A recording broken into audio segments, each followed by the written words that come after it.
Hello viewers, আসসালামু আলাইকুম। সবাই কেমন আছেন? আমি আলহামদুলিল্লাহ খুবই ভালো আছি। আজকের রেসিপি সুজির হালুয়া। সুজির হালুয়া করার জন্য আমি প্রথমে সুজিটা হালকা তাপে ভেজে নিলাম। এখন আমি একই কড়াইয়ে পরিমাণ অনুযায়ী ঘি দিয়ে নিলাম। যে কোনো হালুয়া তৈরি করার জন্য আপনারা ঘি ব্যবহার করতে পারেন, তাহলে স্বাদ দ্বিগুণ হবে। এখানে আমি কিশমিশ এবং কিছু গরম মশলা ভেজে নিলাম এবং এতে পরিমাণ অনুযায়ী দুধ দিয়ে নিলাম।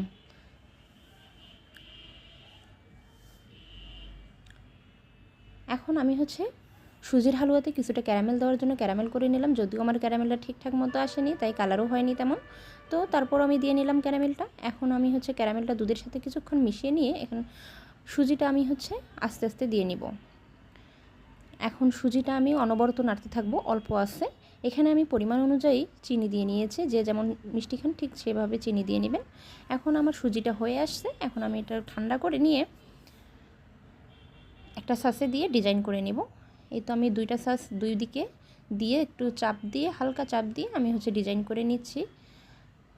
এভাবে আপনারা অবশ্যই ট্রাই করে দেখবেন সুজির হালুয়া। কেমন লাগে আমাকে অবশ্যই জানাবেন। আল্লাহ হাফেজ, ভালো থাকবেন।